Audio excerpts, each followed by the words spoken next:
పరిశుద్ధ పాపు గారు, లియో పాపు గారు 4వ పీఠాధిపతిగా నియమించినటువంటి సందర్భాన్ని పురస్కరించుకొని ఎల్లుండి జరగబోయే పట్టాభిషేకాన్ని స్మరించుకుంటూ ఈ రోజున మనమందరము ఈ ప్రెస్ కాన్ఫరెన్స్ నిర్వహించుకుంటున్నాం.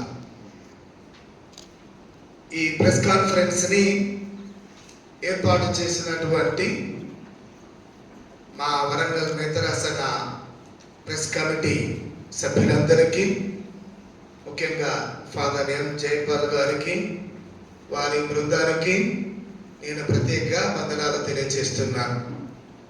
ఈ సందర్భంగా ఇక్కడికి విచ్చేసినటువంటి పాత్రికేయ మిత్రులందరికీ నేను శుభములను తెలియజేస్తూ, మీరు ఈ ప్రెస్ కాన్ఫరెన్స్కి విచ్చేసినందుకు మీకు అందరికీ అభినందనలను, కృతజ్ఞతలను తెలియజేస్తున్నాను.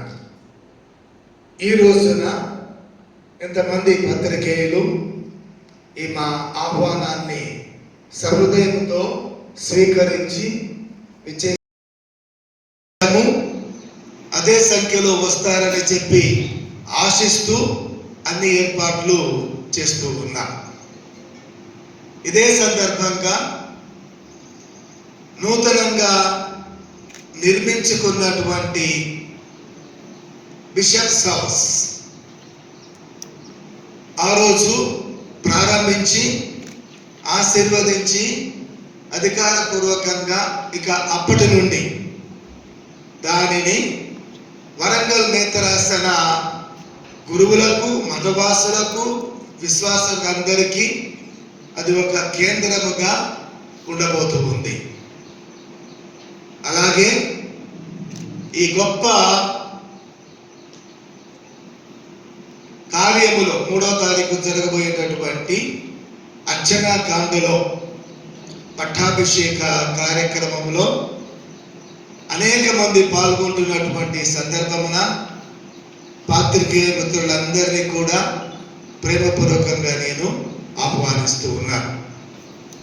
నేను బాధ్యత చేపట్టిన తర్వాత ఈ మన వరంగల్ మేతరాసనాన్ని అన్ని రంగాలలో, విశ్వాసములో, క్రైస్తవ జీవితములో, ఆధ్యాత్మిక విషయములలో, ప్రార్థనా విషయములలో ముందుకు తీసుకొని పోవాలని ఆశిస్తున్నాను, ప్రార్థించుచున్నాను, ప్రణాళిక వేయించున్నాను.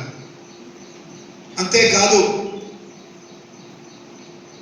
ఈ మన మేతరాసన స్థాయిలో 12 జిల్లాలు ఉన్నాయి. ఈ జిల్లాలలో ఉన్నటువంటి ప్రజలందరికీ కూడా ఈ మన వరంగల్ మేతరాసనం తరపున సాంఘిక సేవ అందించడానికి, విద్యాపరమైన సహకారాన్ని అందించడానికి, వైద్యపరమైన సహకారాన్ని, చేయుతను అందించడానికి మనకు అనేక సంస్థలు ఉన్నాయి. ఇలాంటి సంస్థల ద్వారా ప్రజలకు, కేవలము విశ్వాసులకు, క్రైస్తవులకు మాత్రమే కాదు, ఈ మన పాత వరంగల్, కరీంనగర్ ఈ 2 జిల్లాలు, అంటే తెలంగాణ రాష్ట్రం ఏర్పడిన తర్వాత మనకి ఇప్పుడు 12 జిల్లాలు. ఈ జిల్లాలలో ఉన్నటువంటి ప్రజలందరికీ మాకు చేతనైన రీతిలో కులాలకు, మతాలకు, ప్రాంతాలకు, వర్గాలకు అతీతముగా సేవలు అందించాలన్నటువంటి సదుద్దేశం, ప్రణాళిక. ఎవడి రొట్టె వాడు తింటే అది ప్రకృతి, సహజం. పక్కవాడిని దోసుకొని తింటే అది వికృతి, మంచిది కాదు.